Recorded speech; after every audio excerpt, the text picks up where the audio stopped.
here we are, episode 2, Aaron. Thank you for joining us on Christmas Eve and for those who are celebrating. And if this airs before Christmas, Merry Christmas, everybody. Yeah, Yeah. thank you, Aaron. Welcome. Yeah, thanks for having me. Very interesting protocol project today. Excited to try it out. Yes. Let's just get right into it. Today we are going to be talking about P2P Me, which is my personal favorite product in all of crypto that I can actually use. So I'm very excited. So here's what we're going to do. I already have a little bit of context about P2P Me. I've tried it out one or two times, but we're going to try to do a deep dive on this call.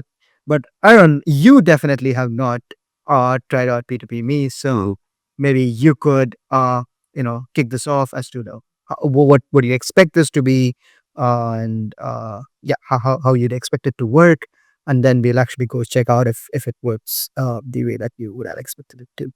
And Yeah. yeah, but by and large, it just have fun. Yeah, sure. Maybe you can screen share the landing page. I don't really have context. I know it's something like it's in the title, P2P money exchange.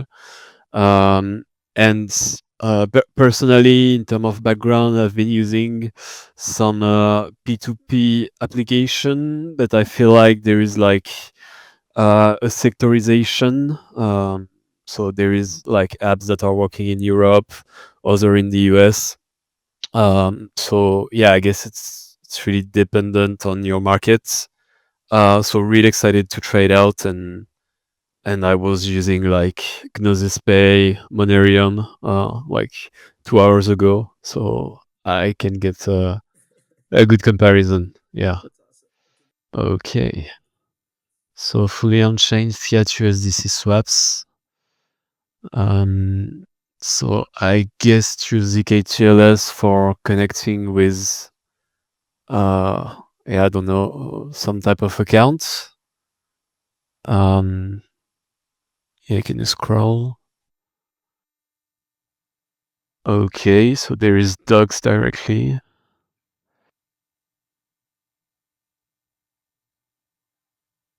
Okay, so yeah, it's fully on chain.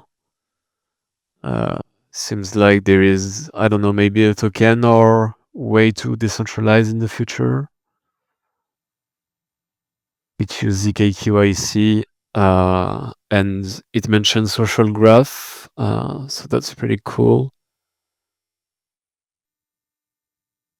And okay, KYC are governed by the users. Yeah, okay.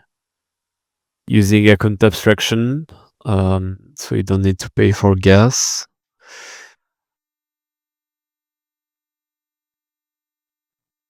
Yes, seems like it's focused on crypto users, but yeah, it's pretty cool. You get the overview of what it does. It doesn't sell like vaporware or anything. So yeah, that's right. Yeah, I think it's pretty accurate. I don't think I've looked at this page in a while, Okay. but one of the things that was definitely missing is P2P works only in India, first of all, right? Yeah. And it is, as we will see in a moment, extremely dependent on UPI. UPI is like India's um, way of transferring money P2P. So it's extremely dependent on that. And I'm kind of surprised that there's no emphasis on UPI or the fact that this is India only. So looking at this, I might as well think, hey, maybe I could on ramp off ramp in the United States or in France or whatever. Yeah. That's definitely not going to be true. Yeah, that's true. It's mentioned fiat and not the currency. So I guess it's probably a bit deceptive, but I don't know if they have plans to go like wider or using like USD or something like this. maybe they don't want to change the landing page each time. Yeah. Could be. Yeah. I know that they do have ambitions to go global, but I don't know if it's on the any near term roadmap or not. Uh, but anyway, Okay. that's one thing that like struck me. Hmm. I think I have like some commentary about how it works under the hood, which I think is extremely interesting. We'll dive deeper into that. But anything Yeah. do you have before we switch? No, I mean, I'm really interested by the technical aspect of it and how it works. But in terms of consumer application, I will say it's yeah pretty easy to understand. If they have the p2p.me URL, it's pretty cool also for like recognition. Yeah, okay. Okay, so it's pretty cool, similar to Jupyter, which have like jup.ag. It's really easy to use and you can use in your daily life.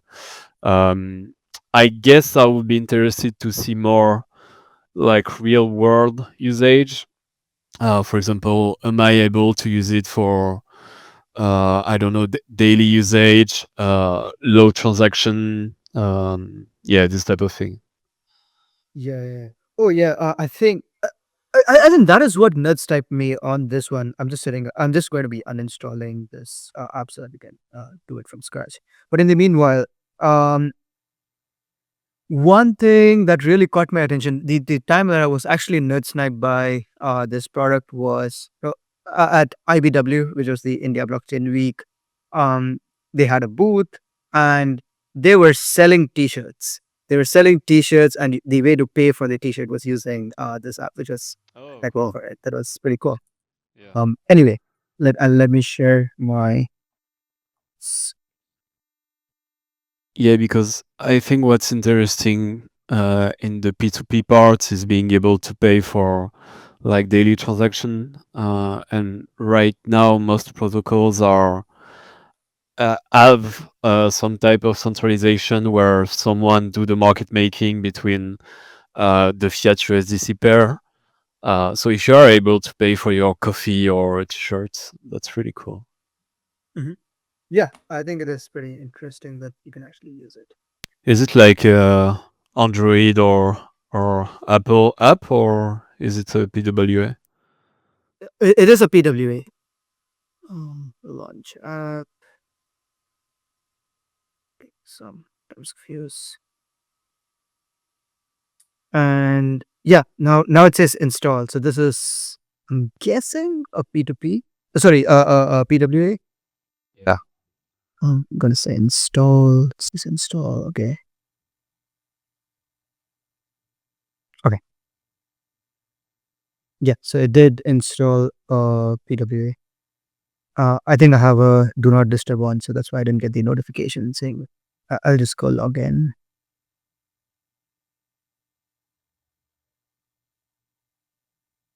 So they're clearly using Third Web for the wallet.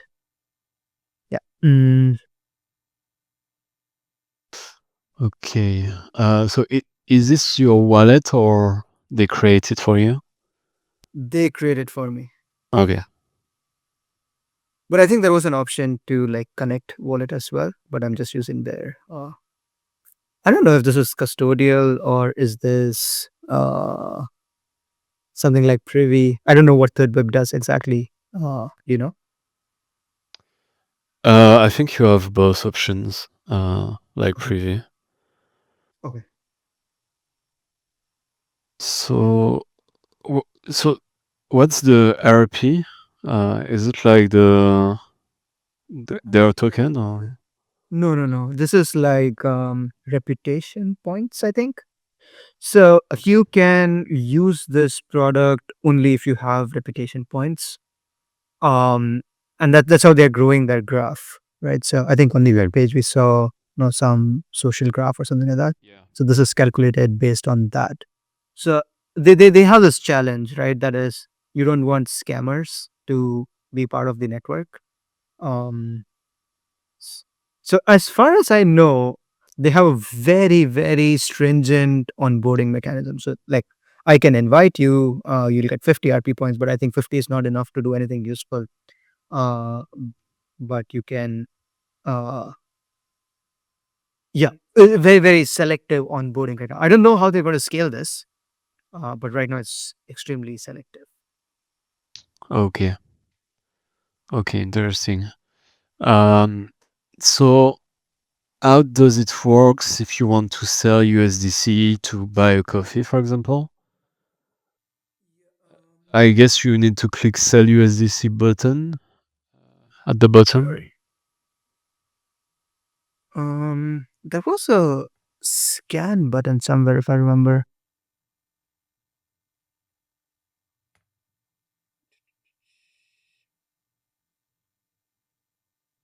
Hmm.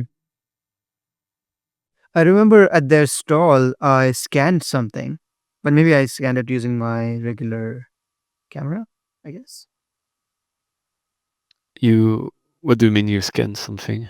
To So, to pay? so there to pay, yeah. Okay. There was a QR code. I had to scan it and then send them money. But I think essentially what I was doing was sending them USDC. Mm. Oh, okay. So Yeah. you send USDC and they convert it for you? Yeah.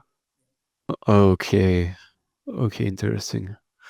Um, so yeah, can you try clicking on sell USDC to see what's the workflow? Okay. Let's say, oops. What? Okay. One USDC. Let's say 1.5. Just to make it over 100. Um. Okay. Let's say continue. Oh, maybe this is where I scanned. I'm going to enter my UPI. So UPI is basically my fiat account ID, I guess. So I'm going to place order. Okay. I have absolutely no idea like how UPI works. Do you know if it's similar to like WeChat, where it's Yes. basically yeah an application where you scan a QR code and you can pay anywhere? Yes, essentially that, but unlike WePay, which is managed by WePay, whatever application, this is direct bank to bank transfer. So it immediately reflects in your bank. Wow. Okay. And you can do it for like any amount. Yeah, like yeah, I think the maximum I've sent is 1 lakh Indian rupees. So that is like, uh, uh, uh, uh, let's say 1.2K USD. Okay. Dang, Well, this. K USD doesn't sound like too much, but like 1 lakh INR is, or like 100,000 INR is actually pretty large for most Indian transactions. Yeah. No, I mean, my question was more around like, can you pay for a coffee or a meal or something like Mhm. this? Oh, people Okay. buy candies using Okay. UPI. Yeah. So, Okay. yes. Cool. Yeah. So it's really like a way to pay without having like a bank card or something like this. They Okay. use Cool. card in India. Yeah. Yeah. I mean that makes sense, but we are still stuck in the past. I mean, I think in US, most of people are starting to use Cash App, but there is absolutely no QR code in Europe. Yeah. So something happens. There's a merchant accepted UPI ID sent. Huh. So I think hmm, what happened? I think the UPI ID got sent to the the merchant for this transaction, Okay. and I think they are going to do a UPI transaction to me. Yeah, I guess it's a bit long, but Yeah. they can probably scale it using some optimism. like transaction and giving people like trust on their network. Hmm. And okay, so basically with their system, they don't need to like get merchants on board because they can just use the current UPI network, right? Yeah. Okay. That's their core innovation, I would say, as against any P2P apps that we've seen otherwise.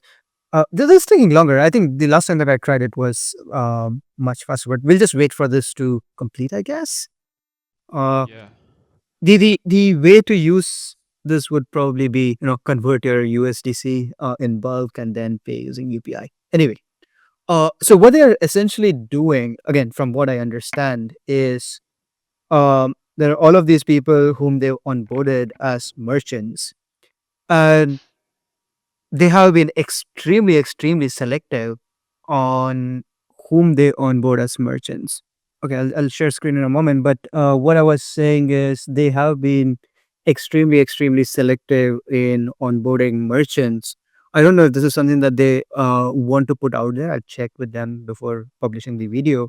Is uh, they have onboarded as merchants only women in India.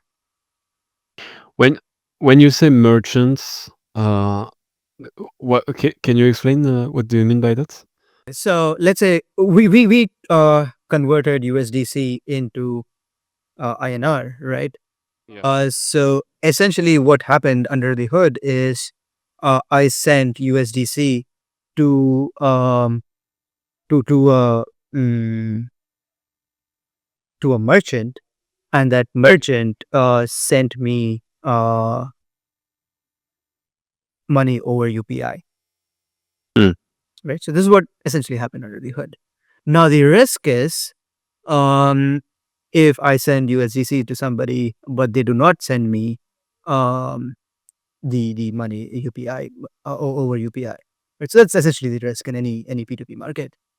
Sure, they have all these dispute mechanisms. That's where they actually use reclaim for ZKTL saying whether or not they've actually sent the money. But that's a fallback mechanism. That's only where a dispute is actually raised.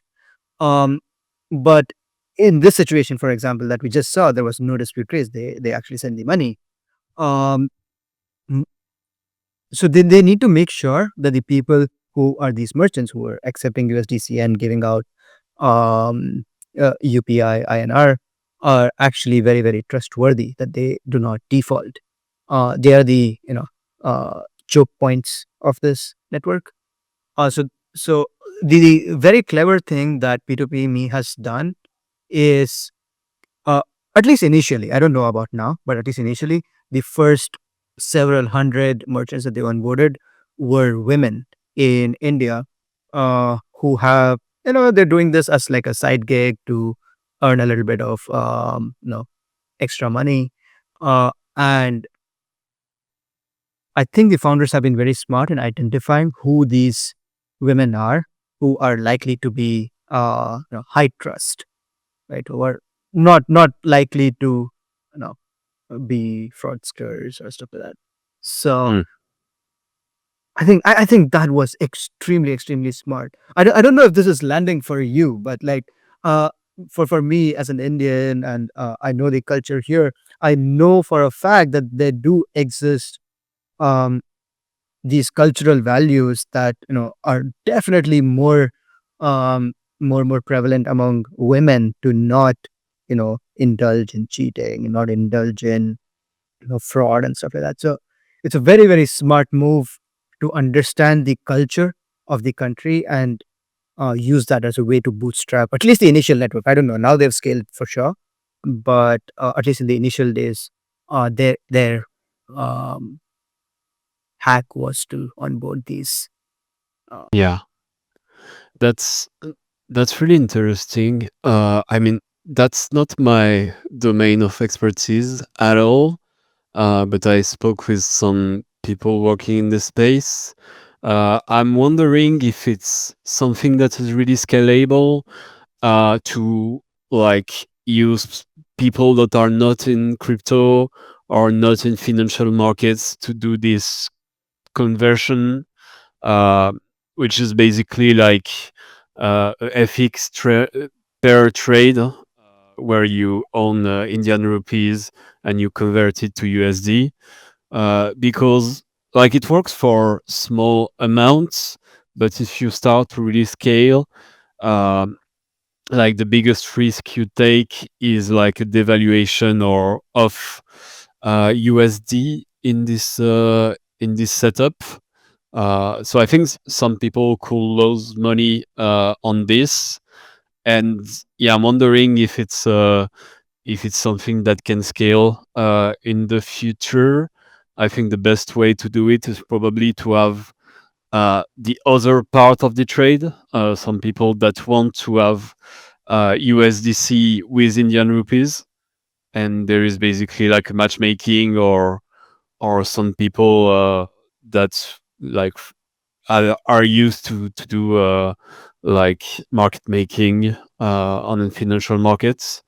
Uh, but I really love how it can be scaled on like anything. You can just pay using your USDC however you want. You just scan the QR code, and I think in the future they can scale it like really quick with their own social graph and experience. So it's yeah, it's really great. Like everyone keep asking, what can I do with crypto? Well, you can just basically pay for things. Yeah.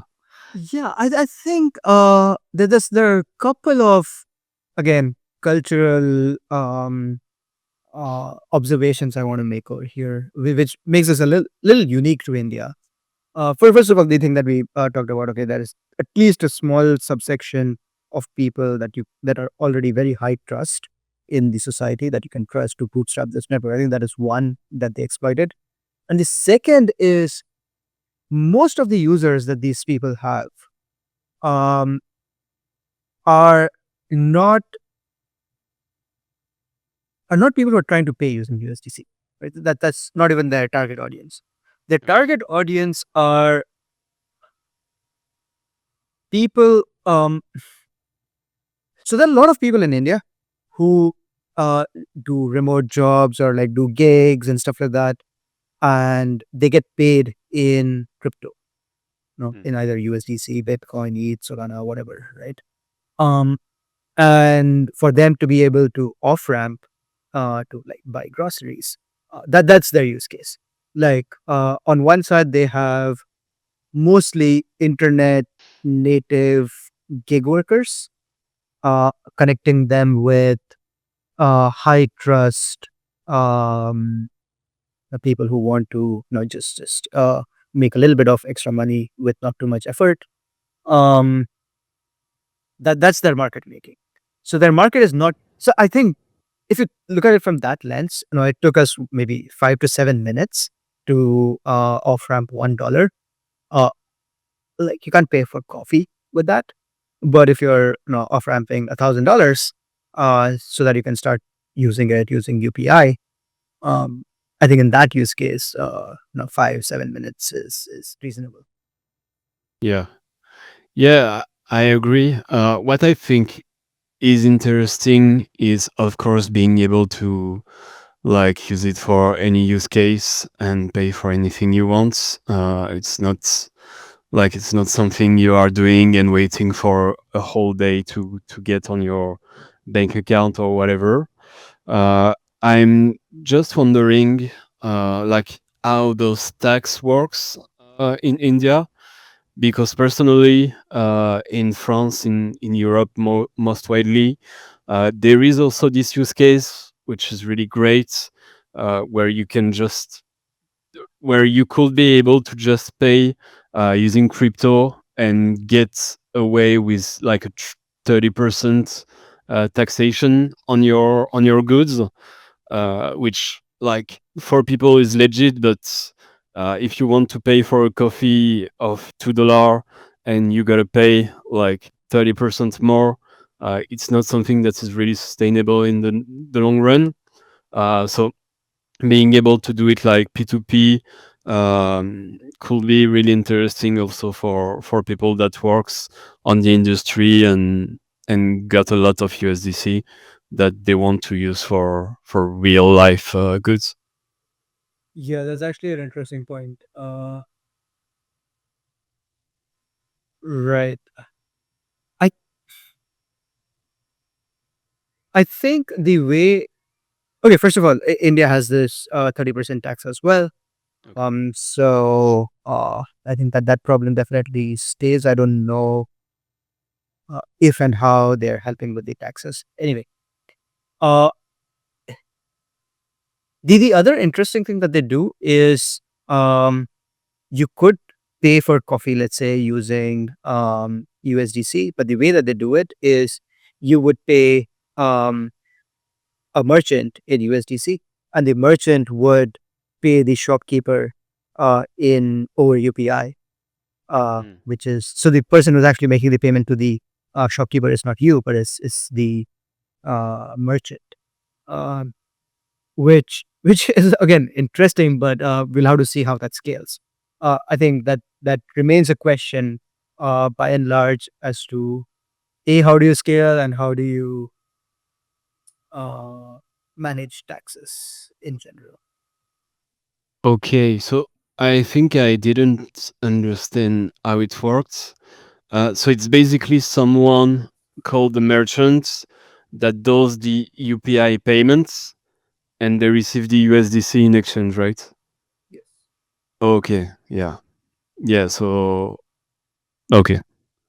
Okay, that makes sense.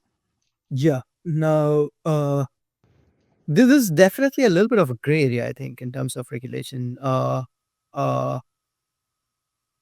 don't know what regulation I would apply to them. I do not know, you know, how would you do taxes on a transaction like this? Whom do you tax? Yeah. It's And so probably that's their arbitrage right now. yeah, yeah, maybe they could just try and see, but so do you know if UPI is something that is run by the states or is it like a private actor, like a Uh, company? it is facilitated by the government, but it is run by. It's actually a decentralized network between all the banks, bit, both private uh, as well as public banks. So UPI actually stands for Unified Payment Interface. So it's basically a spec. It's a specification, which are then implemented by private banks and public banks. Okay, so everyone has a KYC on the network? Everyone is by definition KYC. Like Okay. you have access to UPI only if you have a bank account. Okay. Yeah, that makes sense. And I understand why having these merchants is important because like there is deplatforming risk and yes, some stuff that are pretty hard to get started, but gets easier with adoption. Yeah, and I think the other challenge is to also protect these merchants, right? So, um, and that's why they have a very strong onboarding mechanism.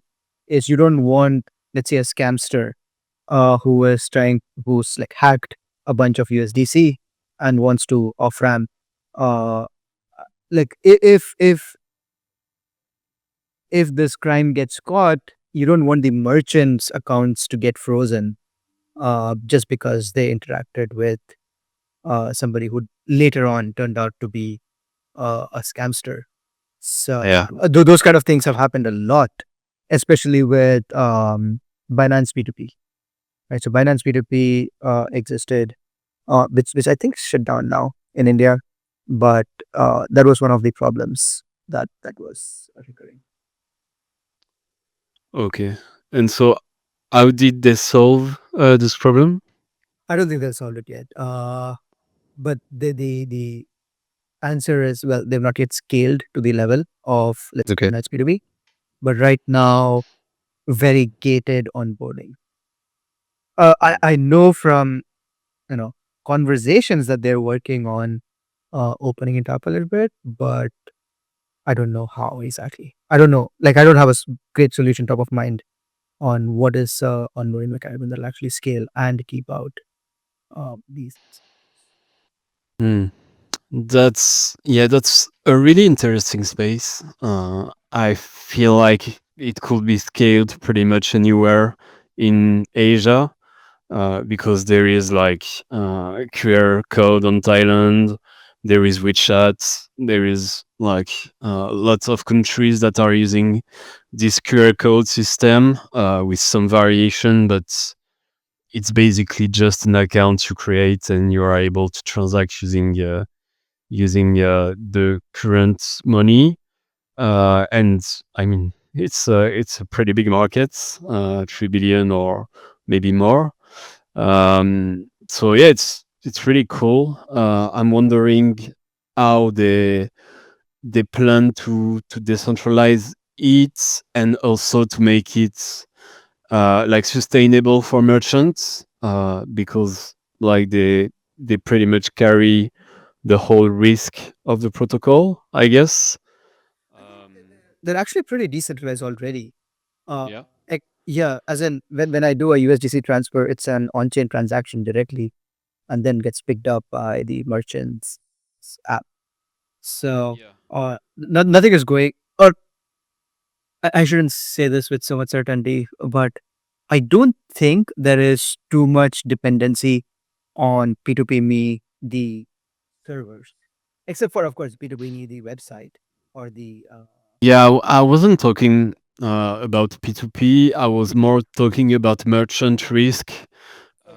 and merchant onboarding, like giving anyone a way to join the network and being able to transact, like do the merchant work, but at the same time, like being able to yeah take care of the fact that someone doesn't run away with 1k USDC for a big transaction, for example. So the way to do that is where I think they benefit from Reclaim, right? That is, Okay. you can have a collateral put up saying, "Hey, I will always be honest," and if there is a dispute, you can always ask them to generate a ZK proof that you've actually made a transfer uh, on UPI. And if they do not produce that proof, you can slash them or whatever. Oh, okay. So that's one of the ways that it could scale, but it's a pretty shit user experience if it enters a conflict, right? Because we need to give enough time for them to generate a proof and then submit the proof. You need to wait for some time for the slashing window to expire. So it'll be a pretty shit experience from a user's standpoint. So they need to figure out a way to scale. I think they have an answer to scaling, but they don't have an answer to scaling it in user experience friendly manner. Yeah, from what you mentioned, I feel like it's a pretty decent experience from crypto. Uh, yeah, It's and a low bar though. That's a low bar. yeah. Yeah, yeah. But I mean, it's something that works, and it's the most important part. I feel like they could just decentralize by having different, like merchant accounts, doing some type of sharding or like splitting different transaction for bigger like amounts, and they can definitely have some type of like stake for like more than 500 or this type of amounts, and yeah, that's very interesting. Yeah. Actually, now that I think of it, maybe these guys are bootstrapped, so I don't know if they could do it. But if they had access to more capital, they could probably underwrite some of the risk in, because if they know that, okay, this is, I'm definitely going to get the money either through slashing or through the actual transfer. They could probably uh yeah, backfill saying, okay, I'll do this transaction for now on behalf of the merchant, and then take the money from the merchant through slashing later. You And mean for risk or for user experience? for your Uh, okay, yeah, yeah, they could definitely do it. Like even without raising money, like because it's low transaction, I think they can like just take the risk of losing like $10, and the experience is way better. Uh, I think it's they need to have like some edge case protection, but I guess like you can do like 1,000 or more transaction for now. Yeah. Okay. Yeah, makes sense. Okay. And so the zk-TLS part, it's only for merchant or it's also for like regular user? oh, it's both. Like so, just like we sold USDC, we could also buy USDC. Okay. So I will have to do the UPI transfer, and then they would send the USDC. Hmm. Yeah, I see. Okay.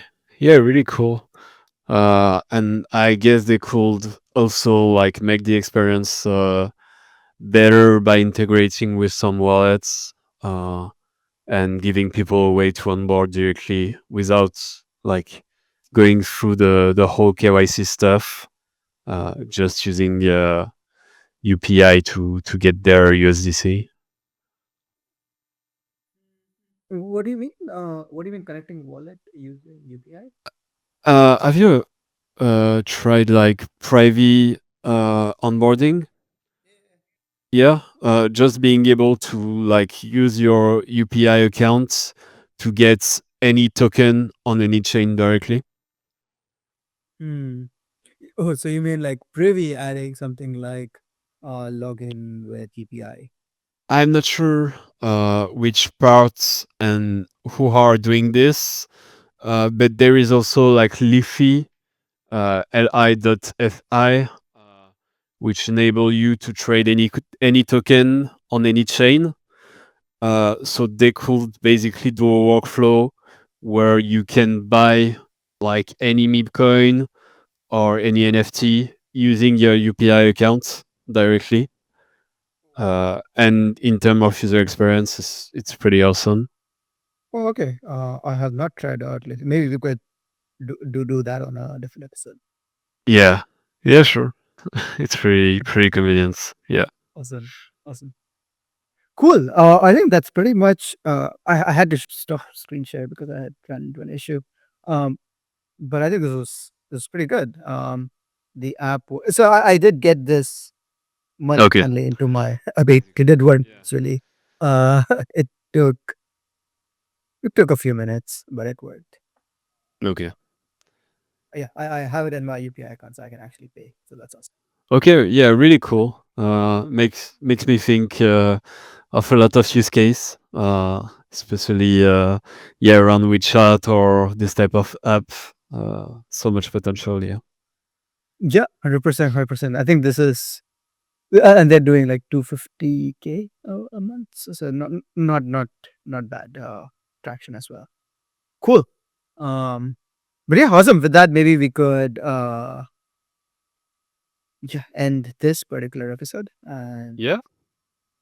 see you. Okay. Cool. Awesome. Thanks, Aaron. See you on the next one. Thanks. See you.